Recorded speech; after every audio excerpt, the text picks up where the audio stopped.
Welcome guys. आज के class में हम लोग बात करने वाले हैं टोटल इंटरनल रिफ्लेक्शन पर और क्रिटिकल एंगल पर भी बात करेंगे और फिर टीआईआर का क्या क्या कंडीशंस होता है, फिर ऑप्टिकल फाइबर पर मिराज है, लूमिंग है, इन सब चीज़ों पर बातचीत करने वाले हैं। ठीक है।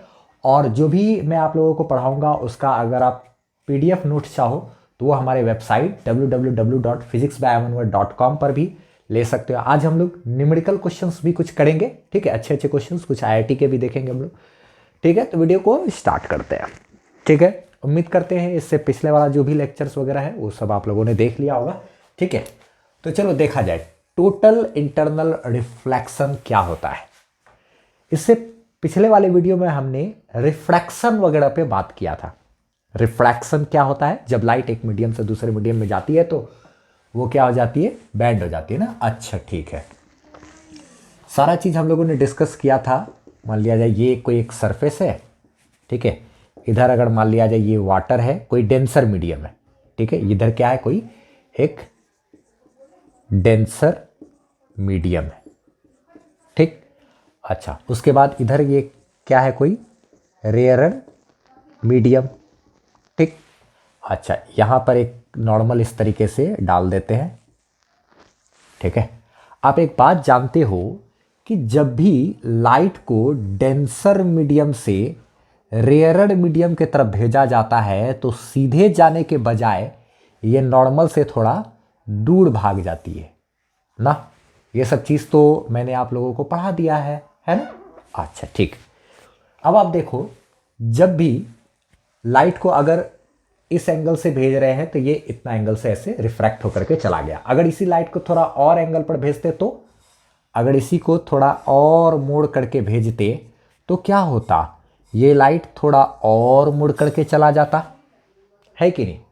अच्छा, अगर इसी लाइट को थोड़ा और मोड़ करके भेजा जाए तब ये लाइट क्या होगा, ऐसे सरफेस के पैरेलल चला जाएगा। नहीं, ये पहला नंबर, यहाँ पहला नंबर बाहर निकल रहा है, ये दूसरा नंबर, यहाँ दूसरा नंबर बाहर निकल रहा है, ठीक।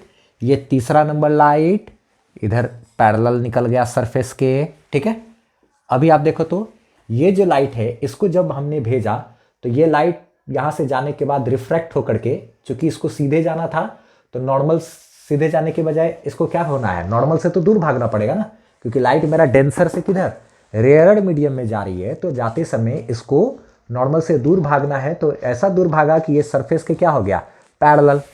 अच्छा ठीक है, आप एक बात ध्यान रखना, हम लोग अभी तुरंत क्रिटिकल एंगल के बारे में भी बात करेंगे कि ये जो एंगल है ना, एंगल ऑफ इंसिडेंस, ये देख रहे हो, इंसिडेंट रे नॉर्मल के साथ जो एंगल बनाएगी यहां से यहां तक, उस एंगल को क्रिटिकल एंगल कहते हैं, थीटा सी से डिनोट करते हैं। हम लोग बात करेंगे इसके बारे में अभी, ठीक है। क्रिटिकल एंगल क्या हुआ, वह एंगल जिसके लिए लाइट जब डेंसर मीडियम से रेयरड में जा रही हो तो उस एंगल ऑफ इंसिडेंस के लिए लाइट मेरा रिफ्रैक्ट होने के बाद सरफेस की क्या हो जाए, पैरेलल, तो वो एंगल ऑफ इंसिडेंस हमारा क्रिटिकल एंगल कहलाता है। ठीक है, अभी हम लोग उसको डिफाइन कर लेंगे अच्छे से, उस पर विस्तार से बात करेंगे, बढ़िया बढ़िया न्यूमेरिकल क्वेश्चन भी करेंगे। अच्छा, अगर लाइट को और थोड़ा सा क्या किया जाए, यहां के बजाय थोड़ा सा और ऐसे करके यहां से अगर भेजा जाए, तब आप खुद ही सोच सकते हो कि क्या होगा। लाइट को अब तो यहां से भेजे तो लाइट सरफेस के पैरेलल चला गया, और ज्यादा ऐसे कर देंगे तो लाइट मेरा क्या हो जाएगा, इसी सेम मीडियम में वापस लौट जाएगा। तो ये चौथा नंबर जो है, ये चौथा नंबर ये वापस आ गया। समझ रहे बात, कि अगर क्रिटिकल एंगल से ज्यादा एंगल ऑफ इंसिडेंस होता है, एंगल ऑफ इंसिडेंस मतलब वह एंगल जिस एंगल पर ये इंसिडेंट रे गिर रहा है नॉर्मल के साथ ना, जो एंगल बना रहा है, इससे ज्यादा एंगल पर भेजेंगे तो लाइट क्या होगा, टकरा करके सेम इसी मीडियम में वापस लौट जाएगा। तो ये जो घटना हुई अभी, कि हम लोगों ने जब इसको यहां भेजा तो ये सरफेस के पैरेलल निकल गया, उसके बाद इस क्रिटिकल एंगल से ज्यादा एंगल ऑफ इंसिडेंस के लिए लाइट हमारा दूसरे मीडियम में रिफ्रैक्ट होने के बजाय सेम उसी मीडियम में जो वापस लौट गया, इसी घटना को हम लोग कहते हैं टोटल इंटरनल रिफ्लेक्शन। ठीक है, याद रखना, रिफ्लेक्शन नॉट रिफ्रैक्शन, ठीक है। तो रिफ्लेक्शन हो गया, ये डेंसर मीडियम और ये है रेयरड मीडियम। इसका एक कंडीशन आपको ध्यान में रखना है कि टोटल इंटरनल रिफ्लेक्शन तभी होता है जब लाइट डेंसर मीडियम से रेयरड में जाने का कोशिश कर रहा हो तभी।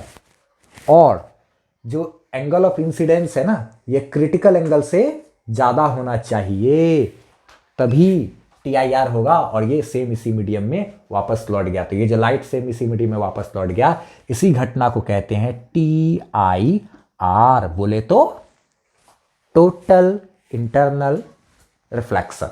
ठीक है, अब एक काम करते हैं, इस फिगर को तो आपको बनाना ही है, साथ ही साथ टोटल इंटरनल रिफ्लेक्शन को आपको डिफाइन करना होगा, तो हम डिफाइन कर देते हैं, फिर क्रिटिकल एंगल के बारे में अच्छे से बातचीत कर लेते हैं। तो हम एक काम करते हैं, इसको पहले लिखा देते हैं। ठीक है, तो हम लोगों ने लिख लिया है जो, ठीक है, क्या टोटल इंटरनल रिफ्लेक्शन के बारे में। ये तो क्रिटिकल एंगल था ना, ये तीसरा नंबर, जिस पर कि जिस एंगल ऑफ इंसिडेंस के लिए रिफ्रैक्टेड रे सरफेस के पैरेलल हो जाता है ना, तो वो क्रिटिकल एंगल कहलाता है। इसके बारे में अभी हम लोग डिस्कस करने वाले हैं आराम से। ठीक है, लेकिन टोटल इंटरनल रिफ्लेक्शन को कैसे डिफाइन करेंगे कि when light rays move from denser to rarer medium, जब लाइट जो है डेंसर से रेयरड मीडियम में जा रहा हो, तब एक सर्टेन एंगल ऑफ इंसिडेंस के लिए, for certain angle of incidence, यानी कि खास angle of incidence, angle of incidence theta C यानी कि क्रिटिकल एंगल, या फिर मोर देन दैट या उससे ज़्यादा के एंगल के लिए लाइट जो है डू नॉट क्या refract, rather it reflects back in the same medium. ये जो क्रिटिकल एंगल या उससे जरा से ज़्यादा को लगभग क्रिटिकल एंगल कह सकते हैं, उससे जरा से ज़्यादा एंगल के लिए क्या होता है कि लाइट रिफ्रैक्ट होने के बजाय सेम मीडियम में रिफ्लेक्ट हो जाता है, reflect back in the same medium.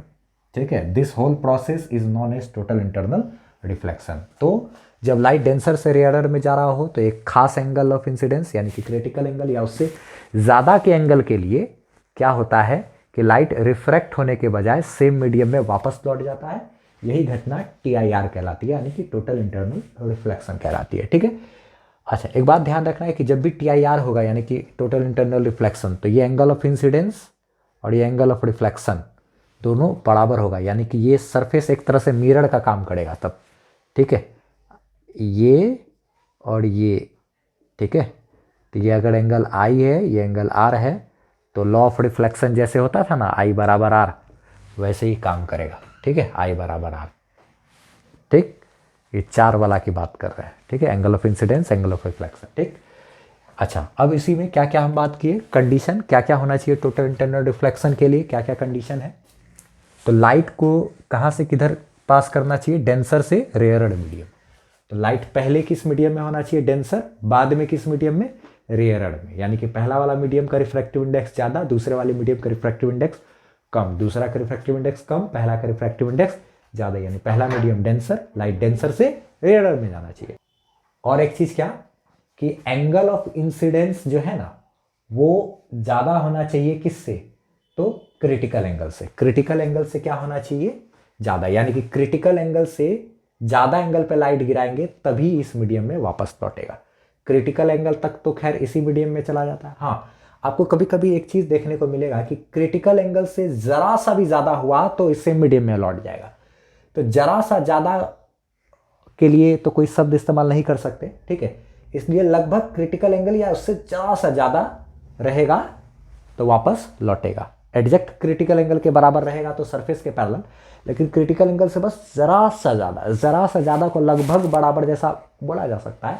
तो कहीं कहीं आपको कंडीशन ऐसा भी देखने को मिलेगा कि angle of incidence greater than या इक्वल टू क्या होना चाहिए, थीटा सी, ऐसा भी आपको देखने को मिल सकता है, तो घबराना नहीं है। तो क्रिटिकल एंगल क्या हल्का सा ज़्यादा, लगभग बराबर जैसा भी लगेगा अगर, तब भी TIR हो जाएगा। लगभग बराबर के जैसा भी रहेगा अगर, तो TIR हो जाएगा। ठीक है, अच्छा तो ये चीज़ आपको ध्यान रखना है कि क्रिटिकल एंगल से ज़्यादा। तो यहाँ पे ये लाइन ज़्यादा स्पष्ट है कि एंगल ऑफ इंसिडेंस ज़्यादा होना चाहिए किससे, क्रिटिकल एंगल से, greater than critical angle. For certain angle of क्या, for certain angle of incidence या उससे ज़्यादा एंगल के लिए क्या कहते हैं, TIR हो जाता है। ठीक है, तो ये इक्वलिटी का भी लाइन साइन अगर आप लगा दोगे तो चलेगा। एग्जैक्ट आप नहीं लिख सकते कि अगर I बराबर थीटा सी रहेगा तब TIR हो जाएगा, नहीं, इससे ज़रा सा ज़्यादा होना चाहिए, इससे हल्का सा ज़्यादा होगा, हल्का सा भी क्रिटिकल एंगल से ऊपर हुआ तो हो जाएगा। ये ध्यान में रखना, ठीक है। तो कहीं कहीं आपको लेकिन अगर इस तरीके का भी लगेगा तो समझना कि हाँ चलो ठीक है, ठीक ही बात हो रहा है, क्रिटिकल एंगल या उससे ज़्यादा एंगल पे लाइट गिरेगा तो TIR हो जाता है, ठीक है। मेनली क्रिटिकल एंगल से ज़्यादा ही होना चाहिए एंगल ऑफ इंसिडेंस, ठीक है, क्रिटिकल एंगल से ज़्यादा। तभी ज़रा सा भी ज़्यादा को नेग्लेक्ट कर देते हैं, ज़रा सा चीज़ को नेग्लेक्ट करते हैं ना, इसीलिए लोग कभी कभी ऐसे भी लिख देते हैं, ग्रेटर देन तो होगा ही लेकिन लगभग इक्वल भी रहेगा तो हो जाएगा। ये लगभग इक्वल कहने का मतलब क्रिटिकल एंगल से हल्का सा ज़्यादा, हल्का सा ज़्यादा, हल्का से ज़्यादा को नेग्लेक्ट कर देते हैं। क्रिटिकल एंगल ज़रा सा भी बढ़ेगा तो बस TIR होना स्टार्ट हो जाएगा, और TIR होगा तो लॉ ऑफ रिफ्लेक्शन को पूरी तरीके से फॉलो करेगा, ठीक है। यानी angle of incidence angle of reflection वो बराबर होगा ना। लिख सकते हैं इन केस ऑफ, ये तो अलग से पॉइंट हो गया नोट करने लायक। अभी एक क्रिटिकल एंगल बताए थे, इन केस ऑफ TIR क्या बोलते हैं, लाइट फॉलोज क्या, लॉ ऑफ रिफ्लेक्शन। लाइट जो है लॉ ऑफ रिफ्लेक्शन को पूरी तरीके से क्या करता है, फॉलो करता है, ठीक है। एक काम करो आप इसका स्क्रीनशॉट ले लो, ठीक है, ठीक, या पॉज करके लिख सकते हो, वो ज़्यादा अच्छा रहेगा। पढ़ते समय समझ समझ करके समझते चले जाओ, लिखते चले जाओ तो ज़्यादा अच्छा कॉन्सेप्ट हो जाता है, वो ज़्यादा बढ़िया रहता है। पढ़िए फिर लिख लिए, इससे तुरंत दिमाग में ज़्यादा अच्छे तरीके से याद भी हो जाता है, बैठ जाता है। अब हम लोग क्या करते हैं, क्रिटिकल एंगल पर बात करते हैं, ठीक है। TIR क्रिटिकल एंगल से ज़रा सा भी ज़्यादा एंगल पे लाइट आएगा तो सेम मीडियम में वापस आ जाएगा, और यही हमारा TIR कहलाता है, ठीक है। तो क्रिटिकल एंगल पर बात करते हैं, angle of incidence critical angle से ज़्यादा होना चाहिए। कहीं कहीं आपको ऐसा भी कंडीशन मिलेगा तब भी आप समझ सकते हो, उसको सेटिस्फाइंग समझ सकते हो, ठीक है। दिखाएंगे क्यों ऐसा बात कर रहे हैं। चलो ठीक है, आगे क्रिटिकल एंगल पे बात करें, मिटाते हैं अब। हाँ, तो देखा जाए क्रिटिकल एंगल के बारे में क्या डिफाइन कर दिए है, सब कुछ समझा तो दिए ही थे कि जब एंगल ये वो एंगल ऑफ इंसिडेंस है ना जिसके लिए लाइट रिफ्रैक्ट होने के बजाय, रिफ्रैक्ट होने के बाद क्या हो जाता है, सरफेस के पैरेलल चला जाता है ना, आया सरफेस के पैरेलल चला गया, तो ये एंगल ऑफ इंसिडेंस है ना, आई बराबर क्या, थीटा से, और उस वक्त ये रिफ्रैक्ट होकर सरफेस के पैरेलल, उस वक्त ये एंगल आर जो होगा ये मेरा कितना डिग्री हो जाएगा, 90 डिग्री होगा ना। तो ये चीज़ है, ठीक है, यही लिखा हुआ है, it is that angle of incidence, ये वो एंगल ऑफ इंसिडेंस है जिसके लिए कि लाइट जो है becomes parallel to the refracting surface when passes from denser to rarer medium. जब लाइट डेंसर से रेयरर मीडियम में पास कर रहा हो तो उस वक्त सरफेस के पैरेलल हो जाता है। ये वो एंगल ऑफ इंसिडेंस है जिसके लिए लाइट जब एक मीडियम से दूसरे मीडियम में जाते समय सरफेस के क्या हो जाए, parallel. It is that angle of incidence for which light ray becomes parallel to the refracting surface when passes from denser to rarer medium. जब डेंसर से रेयरर में जाते समय सरफेस के पैरेलल हो जाए लाइट, उस वक्त का एंगल ऑफ इंसिडेंस ये मेरा क्रिटिकल एंगल कहलाएगा, डेंसर से रेयरर में जाते समय, ठीक है। तो ये मेरा हो गया क्या, डेंसर, और ये हो गया रेयरर, ठीक है। अच्छा, ये जो क्या बोलते क्रिटिकल एंगल है वो दो मीडियम के रिलेटिव रिफ्रैक्टिव इंडेक्स पे डिपेंड करता है, ठीक है। अभी हम समझा देते हैं सारा चीज़ बात, और डिराइव करके भी दिखाते हैं। इस क्रिटिकल एंगल के लिए एक फार्मूला डिराइव करते हैं जिसका आप इस्तेमाल कर सकोगे न्यूमेरिकल क्वेश्चंस वगैरह को सॉल्व करने में, ठीक है। देखो आप जरा सा, जैसे कि ये मीडियम हो गया, अच्छा ठीक, और क्या बोलते हैं ये नॉर्मल है, लाइट यहाँ गया, उसके बाद सरफेस के पैरेलल चला गया, ये तो एंगल आई बराबर क्या, थीटा सी, आई बराबर थीटा सी, ये एंगल आर बराबर क्या है, 90 डिग्री। अच्छा, लाइट पहले इस मीडियम में है तो ये हो गया, और ये तो मेरा डेंसर मीडियम है, और ये मेरा कौन सा मीडियम है, रेयरर।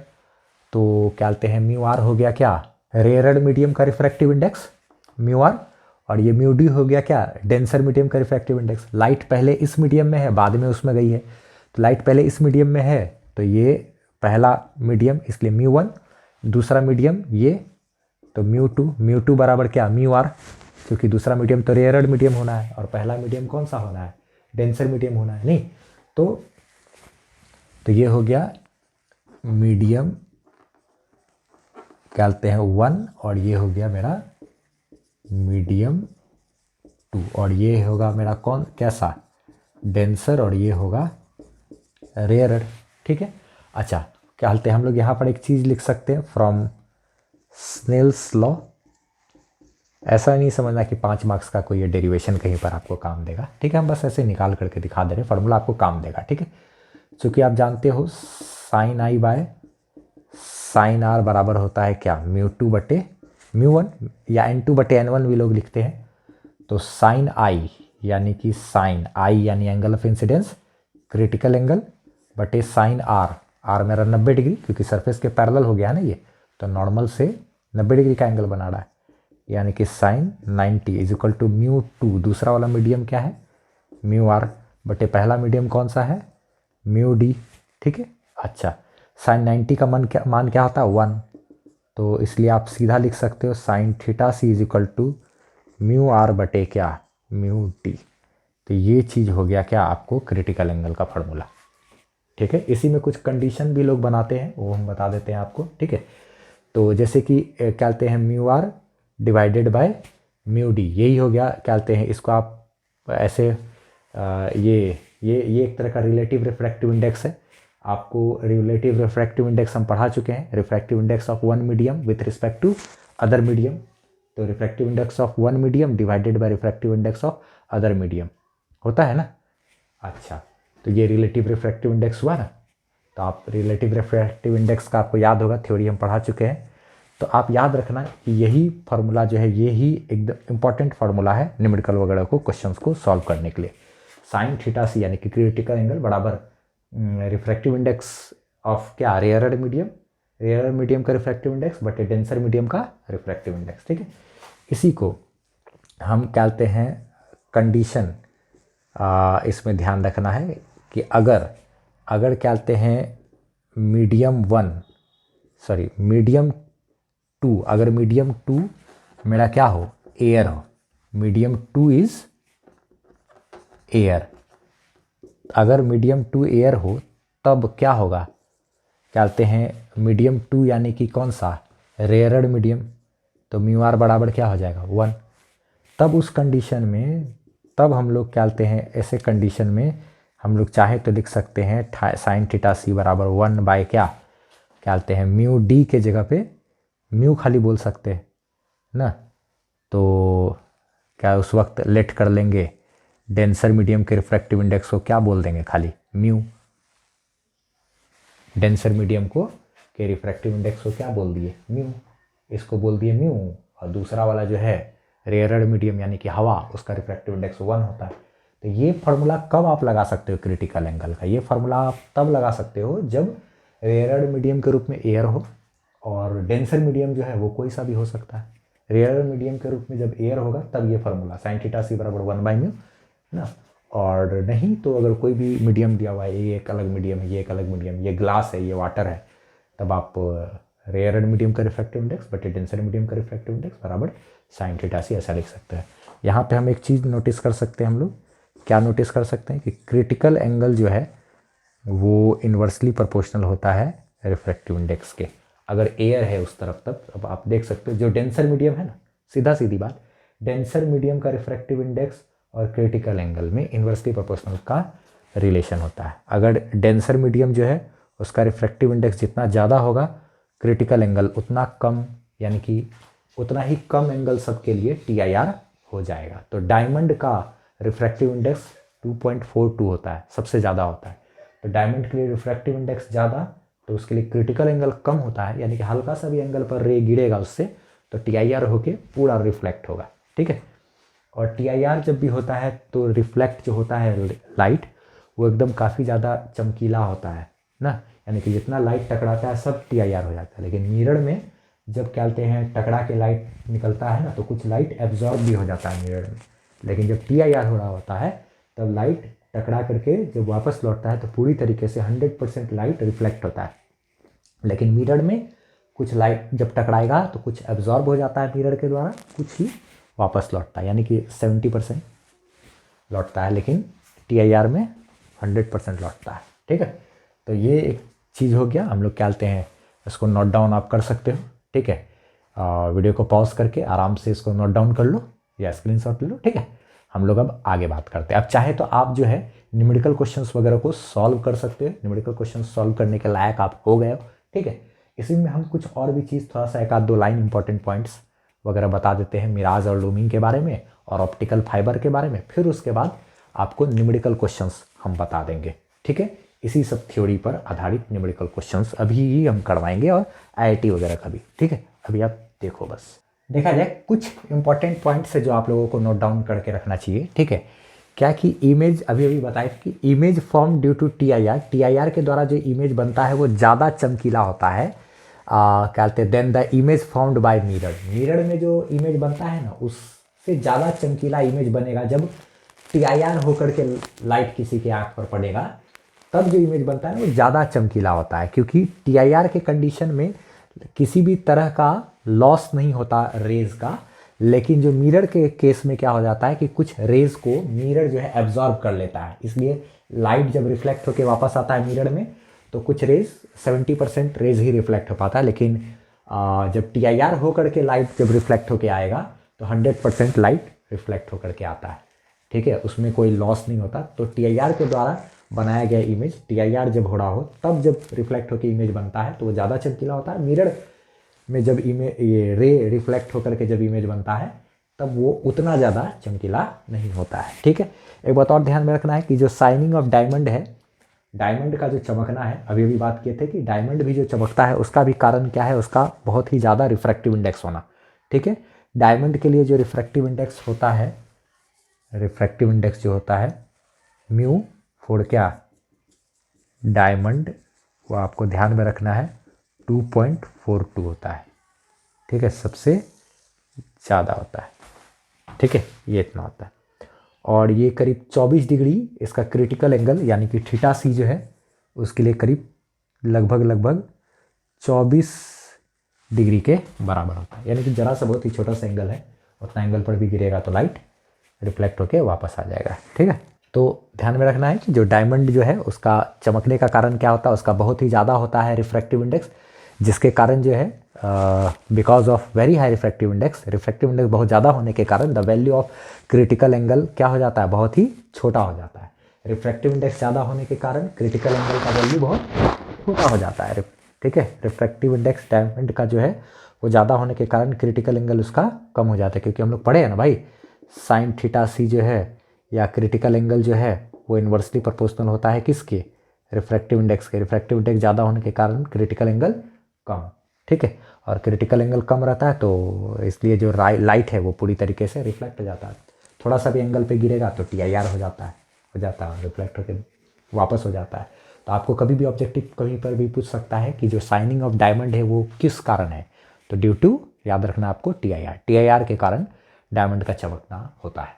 अच्छा, एक बात ध्यान रखना है, एक बात और चीज़ कि कभी कभी ये सब प्रिज्म होता है, प्रिज्म का नाम शायद आपने सुना होगा, आगे हम लोग प्रिज्म के बारे में पढ़ेंगे, लेंस वगैरह के बाद प्रिज्म वगैरह के बारे में। इस तरीके का कांच का ये होता है ना, इस तरीके का कांच का बना होता है, आपको दिखा देते हैं। प्रिज्म आपने अगर नहीं देखा होगा तो देख लो, ये एक तरह से ये क्या है, प्रिज्म ही है, इससे भी लाइट वगैरह को मोड़ने वगैरह का काम किया जाता है। हम लोग बाद में पढ़ेंगे इस प्रिज्म के बारे में, ठीक है। चलो देखो, तो ये इस तरीके का प्रिज्म वगैरह होता है, इस शेप का भी होता है, इस शेप का भी होता है। प्रिज्म वगैरह में भी टीआईआर का कॉन्सेप्ट लगा करके लाइट को अगर 90 डिग्री एंगल से मोड़ना हो, 180 डिग्री से एंगल से मोड़ना हो, तो भी टीआईआर का कॉन्सेप्ट का यूज़ किया जाता है। हम अभी एक आईआईटी का क्वेश्चन आपको अभी करवाने वाले हैं तुरंत, ठीक है। वो उस आईआईटी के क्वेश्चंस में लाइट देखना, आप ऐसे करके आएगा और आने के बाद यहाँ से लाइट ऐसे करके मुड़ जाएगा। तो ये मान लिया जाए ये 90 डिग्री एंगल पर मुड़ा, तो लाइट का यहाँ पे क्या हुआ कि लाइट जब आया तो आने के बाद यहाँ पर क्या हुआ कि जब लाइट इस मीडियम से दूसरे मीडियम में जा रही थी तो इधर रेयरड मीडियम और ये है डेंसर मीडियम, तो डेंसर से रेयरड में जाते समय यहाँ पर क्या हो गया, ये जो एंगल ऑफ इंसिडेंस है ये अगर क्रिटिकल एंगल से ज़्यादा होगा, ठीक है, मोर देन क्या, ये एंगल अगर क्रिटिकल एंगल से ज़्यादा एंगल होगा तो यहाँ पर क्या, ये लाइट इस मीडियम से डेंसर से रेयरड में जाने के बजाय इस सेम मीडियम में वापस लौटा तो टीआईआर हो गया। तो यहाँ पे डेंसर से लाइट रेयरड में जाते समय क्या कर लिया, टीआईआर। तो और यहाँ पर कितना डिग्री टोटल एंगल मुड़ गया भाई, तो मान लिया जाए 90 डिग्री। या इस तरीके से भी टीआईआर का कॉन्सेप्ट यूज़ करते हैं। और भी एक आध बार ये होता है, ये 90 डिग्री है, अगर क्या कहते लाइट एक आया, यहाँ से आया, यहाँ आने के बाद यहाँ पर क्या हुआ, लाइट को इस मीडियम से वापस बाहर जाना चाहिए था, लेकिन बाहर जाने के बजाय यहाँ पे टीआईआर हो गया। ये एंगल जो है ये क्रिटिकल एंगल से ज़्यादा है, अगर ये ग्रेटर देन क्या थीटा सी, तो या फिर थीटा सी के बराबर या उससे जस्ट ज़रा सा बड़ा है, तो लाइट बाहर जाने के बजाय सेम मीडियम में वापस लौट गया। फिर यहाँ पर एक TIR हुआ, ये एंगल चूँकि क्रिटिकल एंगल से अगर क्या कहते हैं ज़्यादा है, तो फिर यहाँ पे से लाइट ऐसे करके क्या वापस लौट गया। तो ना लाइट को एकदम 180 डिग्री एंगल से क्या कर दिए, मोड़ दिए कि नहीं। लाइट आ रहा था लेकिन इसको वापस भेज दिए कि नहीं, आने वाला लाइट वापस चला गया। तो 180 डिग्री एंगल से मोड़ना हो, 90 डिग्री एंगल से मोड़ना हो, किसी खास एंगल से मोड़ना उड़ने के लिए भी हो जब भी, तो प्रिज्म का इस्तेमाल करते हैं। लेकिन प्रिज्म को भी इस तरीके से डिजाइन किया जाता है कि TIR हो जाए, लाइट अगर उस पर परपेंडिकुलरली आकर के गिरे या ऐसे गिरे वैसे गिरे तो TIR हो जाए। इस तरीके से प्रिज्म को भी डिजाइन किया जाता है TIR का कॉन्सेप्ट को ध्यान में रखते हुए। तो हम इस पर भी एक क्वेश्चन कराएंगे IIT का, एक इस पर भी एक अच्छा सा क्वेश्चन आपको कराने वाले हैं अभी, ठीक है। लेकिन सबसे पहले हम लोग ज़रा सा मिराज पर बात कर लेते हैं, मिराज लूमिंग और क्या कहते हैं ऑप्टिकल फाइबर पे। फिर उसके बाद ये सब पर भी क्वेश्चंस वगैरह सब कुछ हम लोग करेंगे अभी, ठीक है। देखो स्क्रीनशॉट लेना चाहो तो ले सकते या पॉज करके लिख लो, ठीक है। फिर अभी बात करते हैं मिराज लूमिंग पर, ऑप्टिकल फाइबर पर, और फिर हम न्यूमेरिकल क्वेश्चंस इन सब पर आधारित सब कुछ करा देते हैं। देखा जाए एक नेचुरल जो फिनोमिना होता है प्रकृति में घटता है जिसमें कि TIR वगैरह इन्वॉल्व है, ठीक है, उसको ज़रा सा देख लेते हैं। कभी कभी आपने देखा होगा कि अगर रोड पर गर्मी के समय में रोड पर अगर आप गाड़ी चला रहे हो या साइकिल चला रहे हो तो देखते हो काफ़ी दूर में रोड पर एकदम चिलचिलाते हुए इस तरीके से पानी जैसा हल्का हल्का धुंधला दिखता है। या आपने सुना होगा 10th क्लास में भी इस चीज़ के बारे में, ठीक है, मिराज, इसको हिंदी में मृगमरीचिका भी लोग कहते हैं ना। इसको हिंदी में मृगमरीचिका बोलते हैं। रेगिस्तान वगैरह में जो है काफ़ी दूर दूर की जगह पे आप देखोगे तो गर्मी के कारण ऐसे चिलचिलाता हुआ धूप के कारण पानी जैसा महसूस होता है कि दूर में पानी है, लेकिन जब वहाँ लोग जाते हैं तो देखते हैं कि पानी है ही नहीं, छल हो गया उनके साथ ना। और क्या कहते हैं इससे रिलेटेड एक कहानी मुझे याद है कि मृगमरीचिका, इसको इंग्लिश में मिराज बोलते हैं, लेकिन हिंदी में क्या कहते हैं ये मृगमरीचिका बोला जाता है इसी चीज़ को। मृगमरीचिका यानी कि वो एक मरीच नाम का एक राक्षस जो मृग यानी कि हिरण का रूप धारण करके गया था ना, वो राम जी जब वनवास में थे तो एक सोने का हिरण बन करके मरीच नाम का राक्षस, तब जो कि वो तो क्या था एक तरह का छलावा था, जब आप वहाँ पे गए तो एक्चुअल में वो तो एक राक्षस था। तो खैर उसी के आधार पर एक नाम बना दिया गया मृगमरीचिका, जिसे इंग्लिश में मिराज कहते हैं, ठीक है। कि रेगिस्तान वगैरह में दूर दूर में देखने को लगता था क्या कि पानी है, लेकिन जब वहाँ जाते थे तो जाने के बाद लगता है क्या या तो कुछ है ही नहीं, सिर्फ बालू ही है, लेकिन दूर दूर में नज़र आता है पानी जैसा इस तरीके से परछाई हिलता। आप सेम चीज़ को फील कर सकते हो जब किसी समोसा या जलेबी की दुकान पर आप इंतज़ार कर रहे हो छन करके उसको निकलने का, और वो जब इस तरीके से आग उसके ऊपर चिलचिलाते रहता है तो हर चीज़ सब कुछ धुंधला सा इसके उस तरफ का चीज़ हिलता सा नज़र आता है, तो पानी जैसा ना।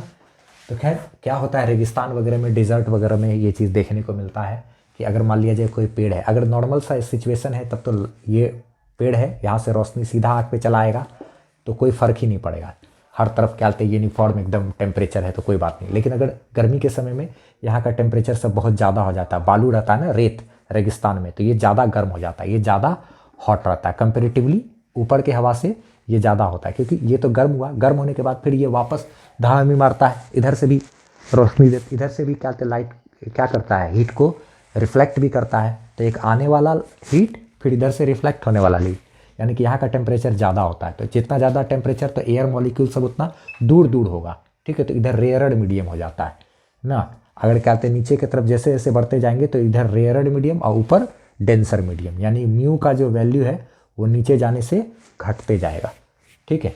और नीचे का इधर मेरा एक तरह से डेंसर और इधर क्या हो रहेगा रेयरड जैसा सिचुएशन रहेगा, क्योंकि हॉट है तो हवा का मॉलिक्यूल सब थोड़ा दूर दूर रहेगा, और ऊपर जैसे जैसे जाएंगे हल्का ठंडा रहेगा, तो ऊपर ठंडा रहने का मतलब एयर मॉलिक्यूल सब पास, तो ऊपर डेंसर और नीचे क्या रेयरड।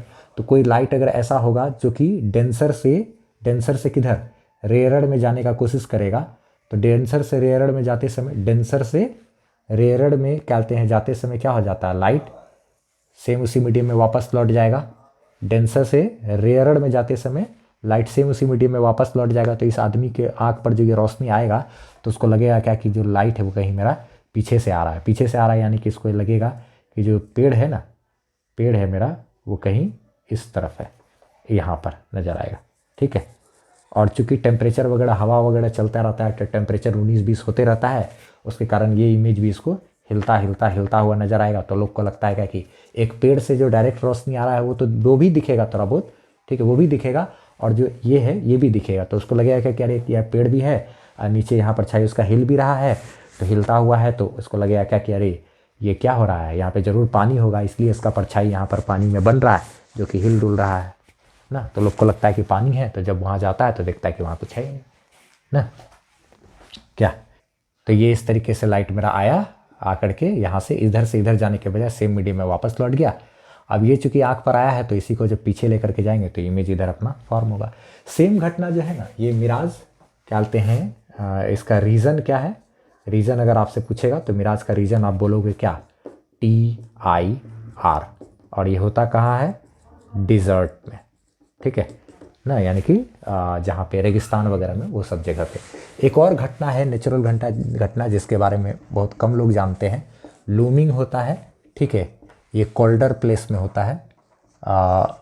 जो कोल्डर प्लेस है यानी कि जहाँ बर्फ़ वगैरह जम जाता है वहाँ पे क्या चीज़ देखा जाता है ना, कि अगर मान लिया जाए कोई आदमी है जिसको कि यहाँ पर क्या कहते हैं, सेम चीज़ इसी तरीके से सेम आदमी हो गया, ठीक है, और यहाँ पर अगर क्या है कि उसको अगर कोई घर है, मान लिया जाए यहाँ पर कोई घर है इस तरीके से, ठीक है, और तो यहाँ पे चूँकि बर्फ़ है तो यहाँ नीचे का टेम्परेचर जो है ना वो एकदम कम रहता है, ठंडा रहता है, तो इधर डेंसर रहता है, ठीक, और ऊपर जैसे जैसे जाओगे तो ऊपर रेयरर रहेगा, ऊपर थोड़ा सा गर्म रहता है। जैसे पहाड़ वहाड़ पे या कहीं पर भी देखोगे आपकी बर्फ़ वगैरह है, बर्फीला जगह, तो नीचे चूँकि बर्फ़ होने के कारण नीचे ठंडा रहता है, तो ठंडा होने के कारण पानी सब एकदम एयर मॉलिक्यूल सब एकदम डेंस रहेगा नीचे का, और थोड़ा ऊपर जाओगे तो क्या होता है, रेयरर मीडियम होता है, यानी कि अगर ऊपर जाओगे तो रिफ्रैक्टिव इंडेक्स मेरा घटते जाएगा। इसमें नीचे आने पे रिफ्रैक्टिव इंडेक्स, नीचे जैसे आओगे तो रिफ्रैक्टिव इंडेक्स घटेगा, इसमें क्या होता है, ऊपर जाओगे तो रिफ्रैक्टिव इंडेक्स घटेगा, यानी कि ऊपर रेयरर मीडियम।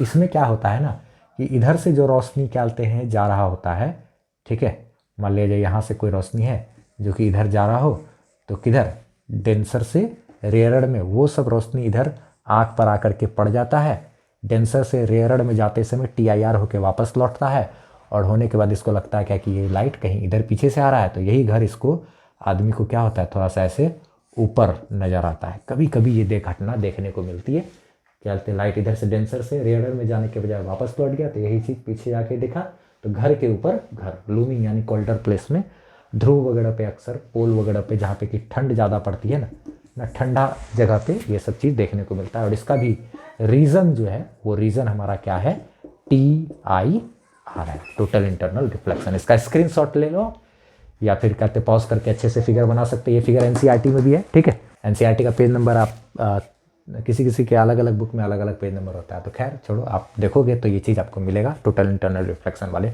टॉपिक में, तो ये सब चीज़ बनाया हुआ, ठीक है, ये कहीं नहीं मिलेगा देखने को, लेकिन ये होता है, इसके बारे में भी आप जान लो, ठीक है, लूमिंग उसको कहते हैं, ठीक। अब हम लोग बात कर लेते हैं किसके बारे में, ऑप्टिकल फाइबर के बारे में, और फिर हम लोग न्यूमेरिकल क्वेश्चंस वगैरह सब अच्छा करेंगे और कुछ NCERT वगैरह सब कुछ देखेंगे, ठीक है। अब हम लोग जो है ऑप्टिकल फाइबर्स पे बात करते हैं, ठीक है।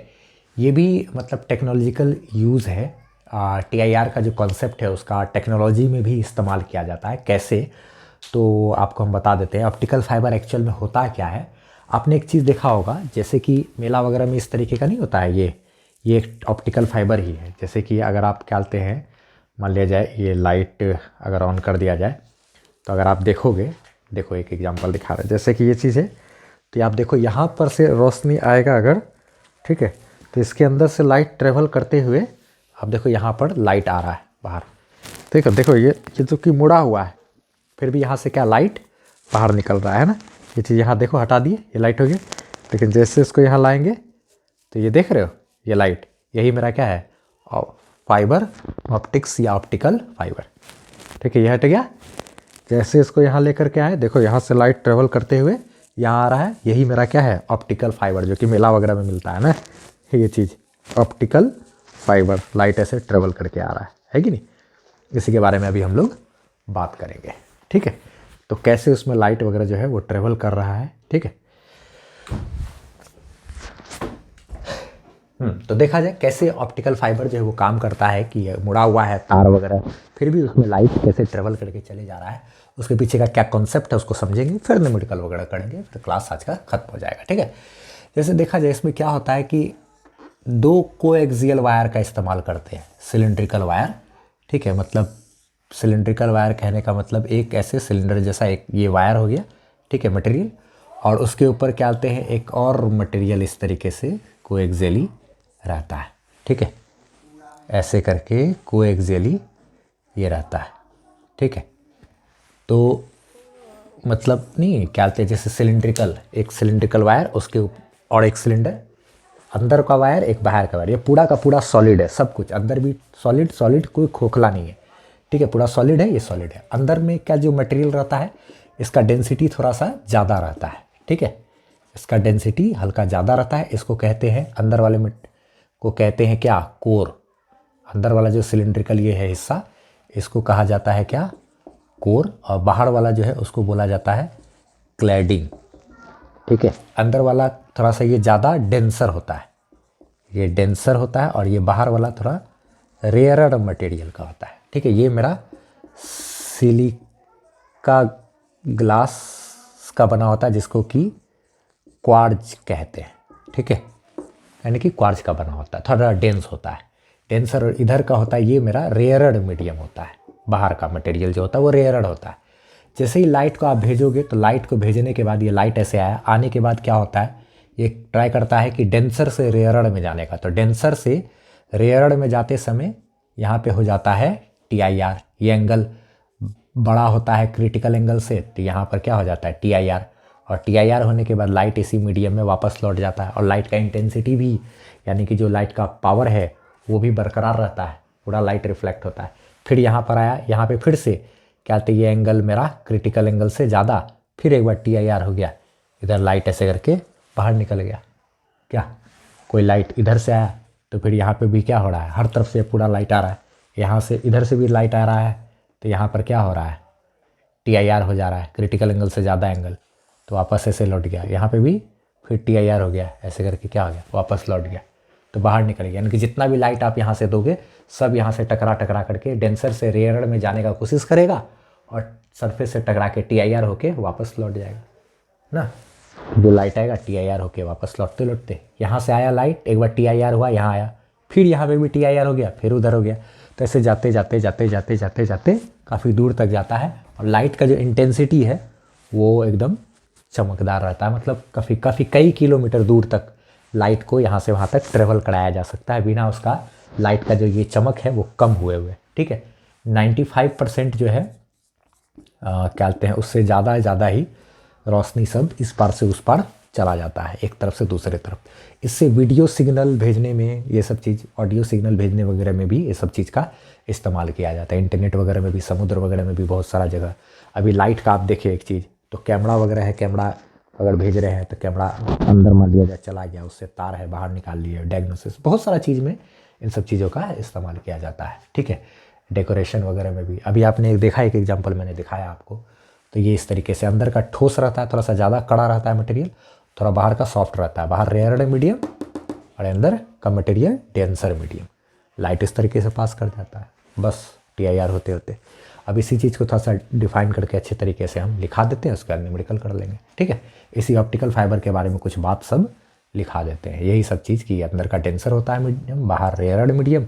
इसका इस्तेमाल कहाँ कहाँ किया जाता है, TIR होता है इसमें, और लाइट रिफ्लेक्ट होते होते आगे तक जाता है, वही सब चीज़ को लिख देते हैं। देखा जाए ऑप्टिकल फाइबर के बारे में यही सब चीज़ को हम लोग लिख दिए हैं कि it is a device which works on क्या, टोटल इंटरनल डिफ्लेक्शन। ये एक ऐसा डिवाइस है जो कि टोटल इंटरनल डिफ्लेक्शन पर काम करता है।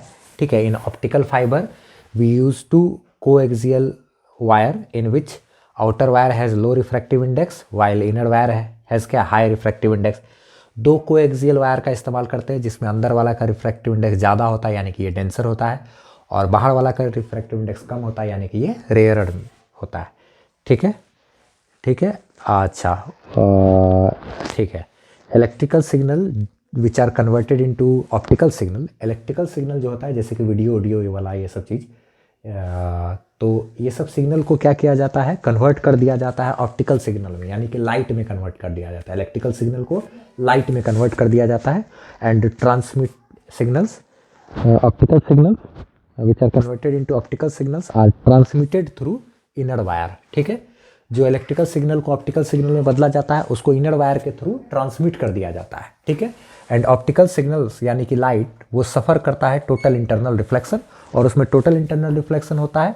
And due to this strength of signal remains constant, और TIR होने के कारण जो है सिग्नल का स्ट्रेंथ वो बचा रहता है, क्योंकि आपको पता ही है कि ज़्यादातर सिग्नल सब ट्रेवल कर जाता है काफ़ी दूर तक और उसका स्ट्रेंथ बचा रहता है ना, 95% तक स्ट्रेंथ उसका बचा रहता है, even after travelling very long distance ना।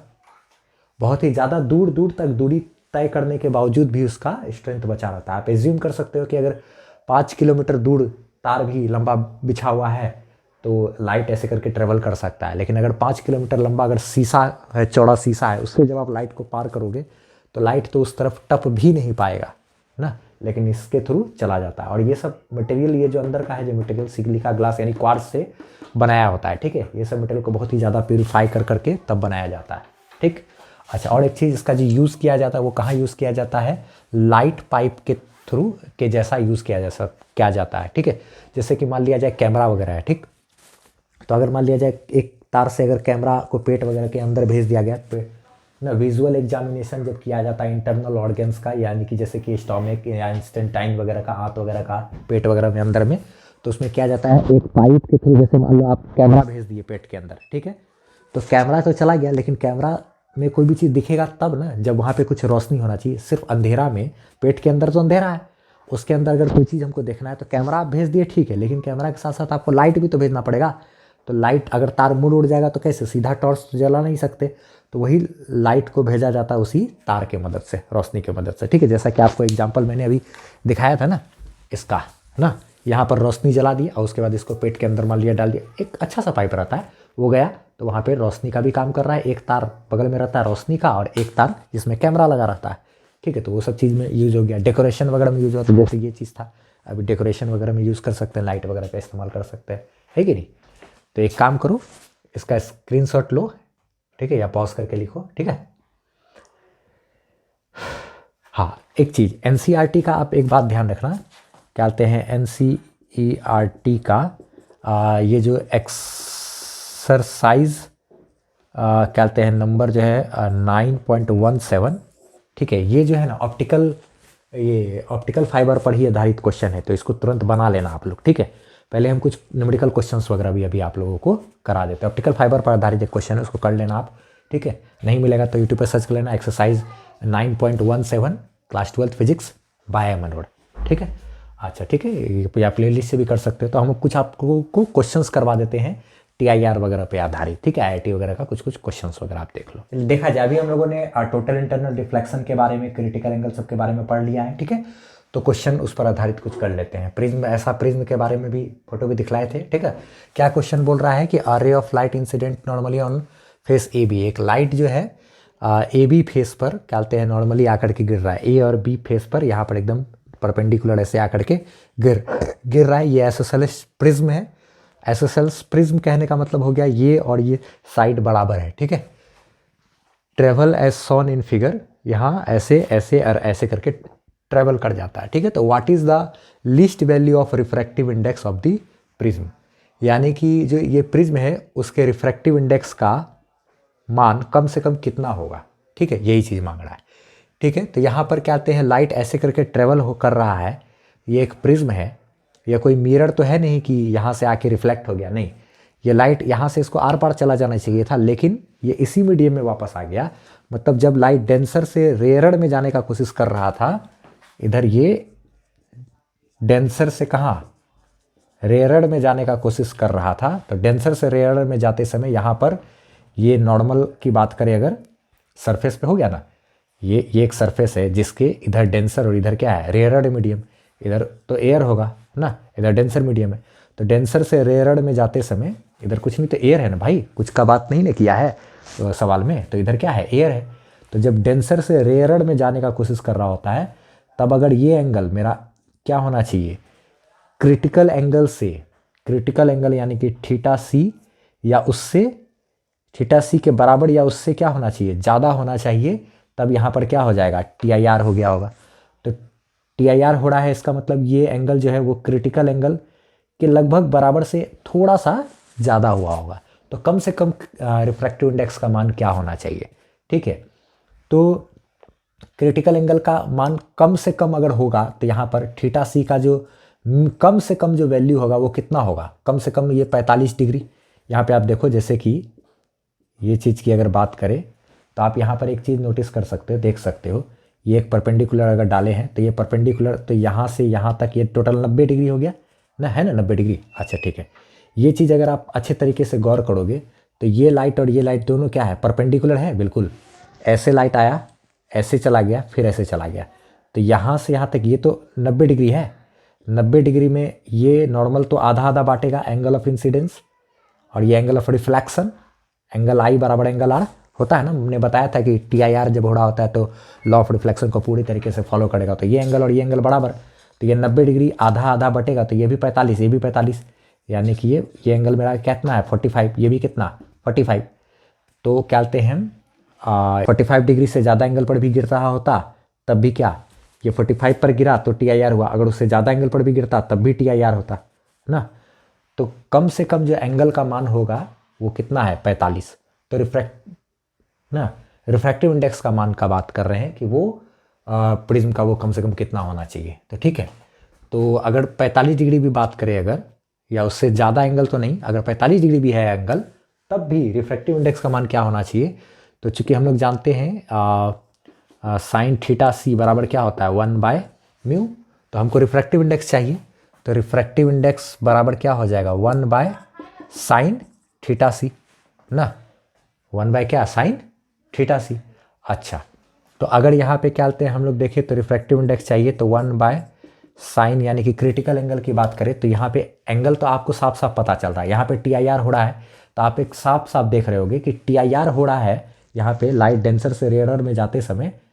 या अगर ऐसे भी मानो ये एंगल आपको, ये एंगल तो डेफिनेटली 45 है भैया, काहे कि लाइट यहाँ आया, दूसरा तरफ जाने के बाद रिफ्लेक्ट हो गया, तो लॉ ऑफ रिफ्लेक्शन से ये एंगल और ये एंगल तो बराबर होगा ना, angle of incidence angle of reflection दोनों, ये दोनों बराबर।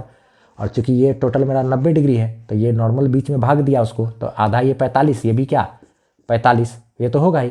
तो थीटा सी का मान दिया हुआ 45, तो ये जो एंगल है यही मेरा क्रिटिकल एंगल भी होगा। एंगल ऑफ इंसिडेंस ही तो क्रिटिकल एंगल होता है ना, जिसके लिए क्या टी आई आर हो रहा है। तो क्रिटिकल एंगल ये मेरा कितना है 45 डिग्री, तो फिक्स है ही, ये मेरा कितना है 45।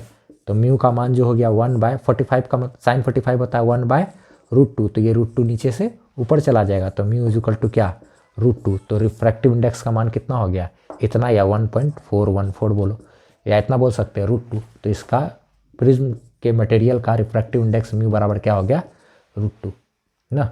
चूँकि क्रिटिकल एंगल का मान 45 डिग्री, तो हम लोग रिफ्रैक्टिव इंडेक्स निकाल लिए ना।